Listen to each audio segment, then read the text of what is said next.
अरे रुको रुको रुक जाओ, मैं तुम्हें खाना खिलाऊंगी जिसके लिए तुम मचल रहे हो। आहा, धीरज रखो, मैं तुम्हें मीठे बेर भी खिलाऊंगी और कई प्रकार के फलों का स्वाद भी चखाऊंगी।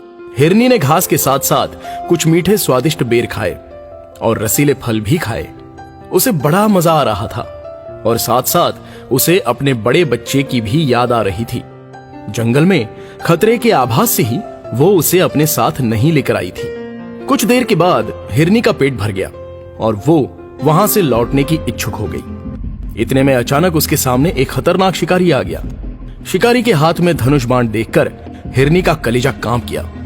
हिरनी बोली, हे शिकारी, रुक जाओ, पहले मेरी बात तो सुनो, उसके बाद जो तुम्हें उचित लगे वही करना। देखो, मैं गर्भवती हूँ, एक बच्चा मेरे पेट में पल रहा है और दूसरा बच्चा दूर जंगल में मेरा इंतजार कर रहा है।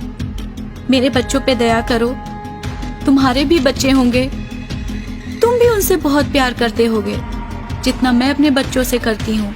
मुझे मारोगे, मेरे साथ मेरे अजन्मे बच्चे की भी हत्या हो जाएगी और एक बच्चे के सर से उसकी माँ का साया हमेशा के लिए उठ जाएगा। हिरनी की बात सुनकर शिकारी का विचार बदल गया।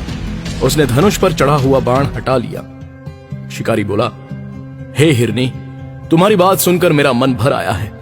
अब मैं तुम्हें नहीं मारूंगा। इससे पहले कि मेरा मन बदल जाए तुम यहाँ से चली जाओ। हिरनी बोली, शिकारी, आपने मुझे प्राण दान दिया, इस बात के लिए मैं बहुत आभारी हूँ।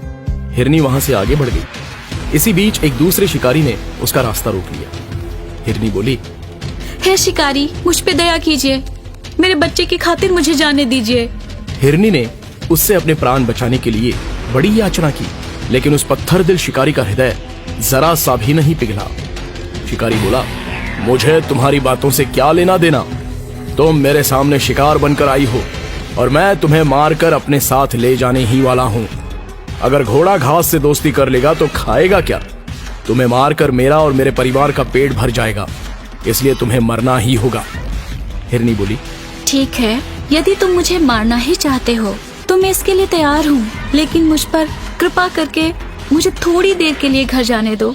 मैं अपने परिवार से मिलकर वापस आ जाऊंगी, तब तुम मुझे मार के खा लेना। शिकारी ने हिरनी की बात नहीं मानी और निशाना साध ही लिया। हिरनी अपनी जान बचाने के लिए भाग खड़ी हुई। हिरनी को तीर लग गया, लेकिन वो रुकी नहीं, भागती रही। निर्दयी शिकारी उसके पीछे दौड़ रहा था। हिरनी गर्भवती होने के कारण